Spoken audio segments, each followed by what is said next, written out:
Hi. ఈరోజు class వచ్చేసరికి spinal and local anaesthesia, epidural anaesthesia గురించి మనం ఈరోజు చెప్పుకుందాం. క్లాస్లోకి వెళ్ళే ముందు మీతో ఒక చిన్న విషయం షేర్ చేసుకోవాలనుకుంటున్నాను. నేను నాకాడికి సీనియర్స్ అవ్వచ్చు, జూనియర్స్ అవ్వచ్చు, brothers and sisters and staff, మీరందరూ తెలుసుకోవాల్సింది ఏంటంటే ఎవరు కూడా ఒక్కసారిగా గొప్ప వాళ్ళు అవ్వరు. ఎన్నో సంవత్సరాల ఎన్నో సర్జరీలు, ఎన్నో కేసులు, ఎంతోమంది డాక్టర్స్ దగ్గర వాళ్ళ యొక్క అనుభవాలు, వాళ్ళతో చేసిన వర్క్, మనం చూసిన కేసులు, వీటన్నిటిని బట్టే మనకి వర్క్ అనేది ఇంప్రూవ్ అవుతుంది. ప్లస్ మనకి అవగాహన పెరుగుతుంది. ఈ మెడికల్ నాలెడ్జ్ అనేది ఒక సముద్రం లాంటిది. మనకు దాంట్లో తెలిసింది ఒక నీటి పొట్టు కూడా కాదు. మనం ప్రతి కేసు ఒకేలాగా ఉండదు. ప్రతి కేసులో ఒక ఎక్స్పీరియన్స్ వస్తుంది. ఆ ఎక్స్పీరియన్స్ అనేది మనం మన దగ్గర ఉండే ఎనస్థీషియా డాక్టర్స్తో మనం ఉండే బిహేవియర్ని బట్టే మన ఇంప్రూవ్మెంట్ ఎలా ఉండిద్ది అనేది వాళ్ళు ఇచ్చే సర్టిఫికేట్ ప్రకారం ఉంటుంది అన్నమాట. నేను చెప్పేది ఏంటంటే, మీకు ఎవరైతే ఎనస్థీషియా డాక్టర్స్ ఉంటారో వాళ్ళే మీకు దేవుళ్ళు.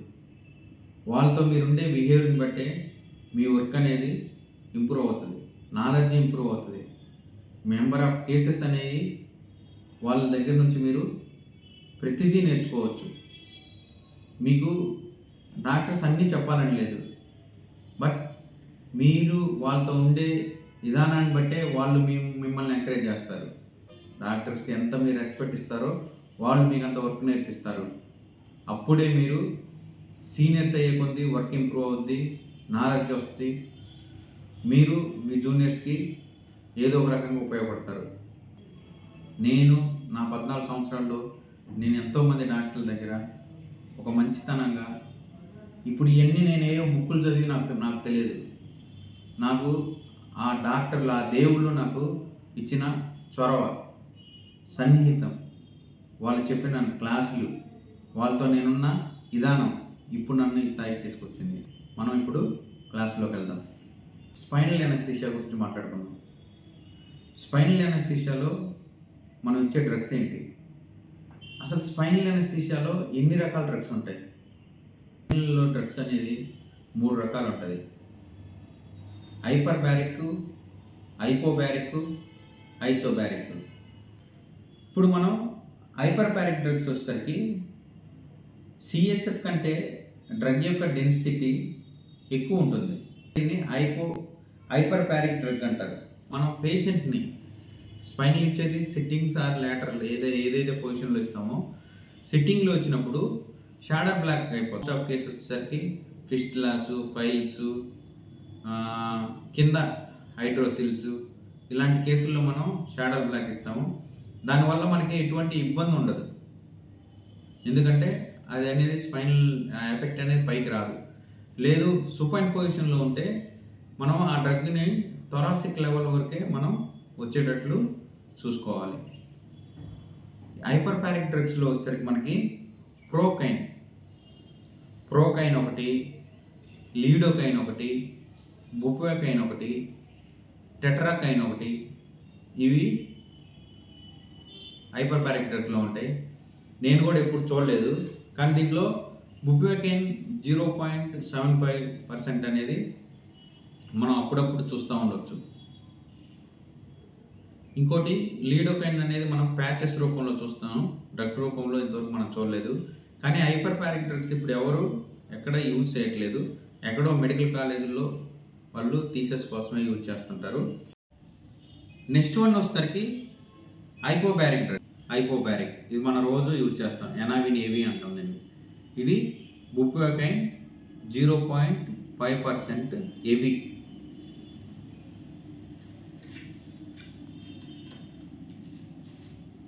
ఇది వచ్చేసరికి డ్రగ్ సిఎస్ఎఫ్ కంటే దాని యొక్క డెన్సిటీ అనేది తక్కువగా ఉంటుంది.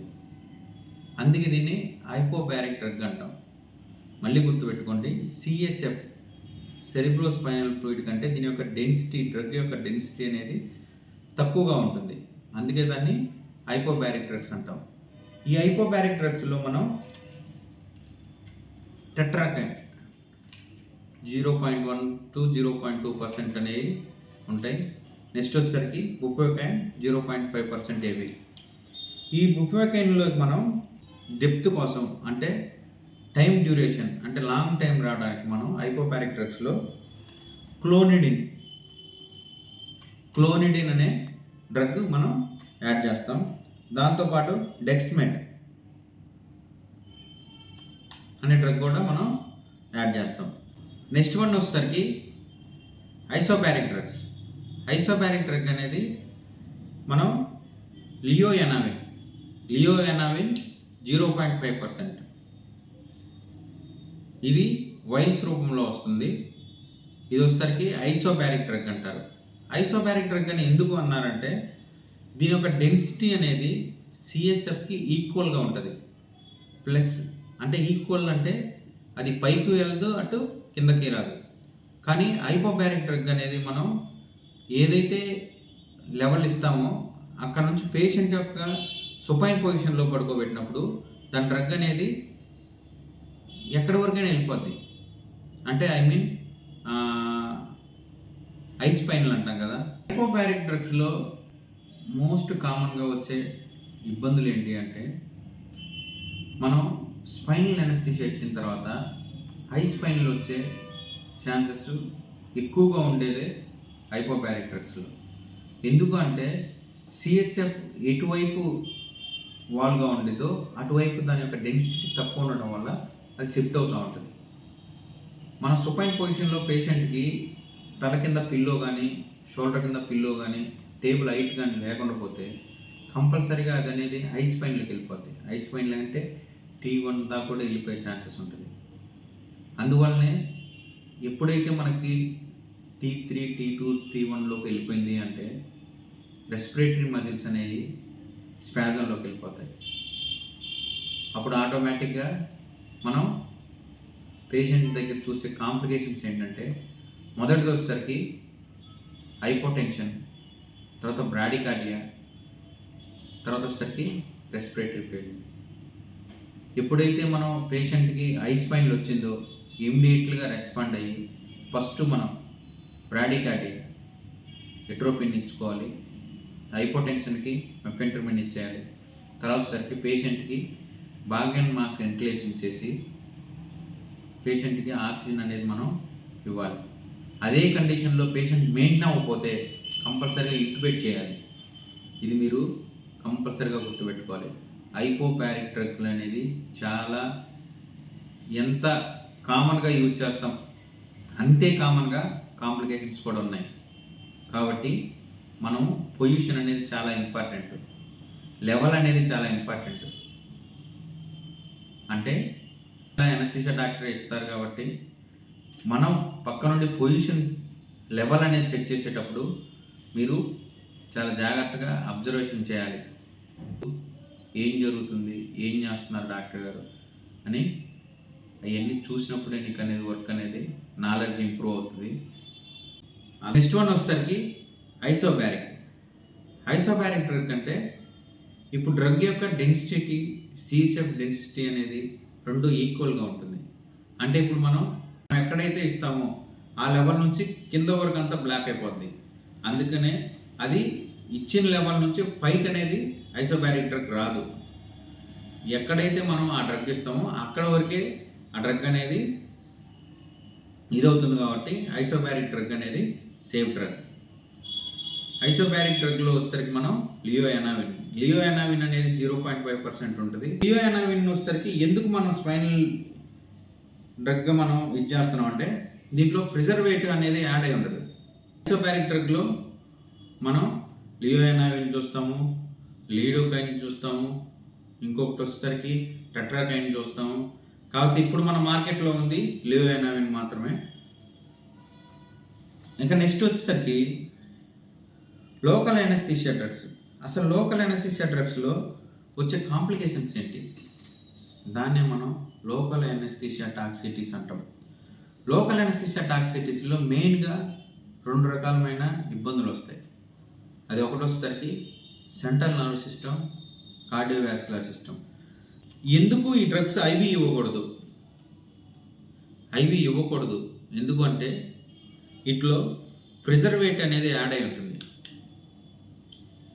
ప్రిజర్వేటివ్ అంటే కంపల్సరిగా ఈ డ్రగ్ అనేది ఐవి వెళ్ళకూడదు అని అర్థం. ప్రిజర్వేటివ్ నాట్ యాడెడ్ అంటే అది ఇబ్బంది ఉండదు.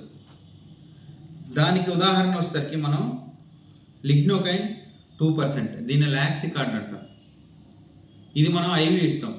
ఐవి ఇచ్చినప్పుడు పేషెంట్కి ఏమవ్వదు, ఎటువంటి లోకల్ ఎనస్థీషియా టాక్సిటీస్ రావు. ఎందుకంటే దీనికి ఇక్కడ రాసి ఉంటుంది ప్రిజర్వేట్ నాట్ యాడెడ్, అంటే దీంట్లో మిథైల్ పారాబిన్ అనేది యాడ్ చేసి ఉండదు. మీరు ఒకటే గుర్తుపెట్టుకోవాలి, ప్రిజర్వేట్ యాడెడా నాట్ యాడెడా. సార్లు మనం బేరిస్ బ్లాక్ అంటాం. ఈ బ్లాక్ ఏంటంటే ఇక్కడ వరకు మనం టోనిగేట్ కట్టేసి టైట్గా టోనిగేట్ ఇన్ఫ్లేట్ చేసి ఐవి ఇస్తాం. అప్పుడు ఇస్తున్నారు కదా అనే డౌట్ మీకు రావచ్చు, కానీ అది సర్క్యులేషన్ అవ్వట్లేదు, ఇక్కడ వరకే ఆగిపోతుంది.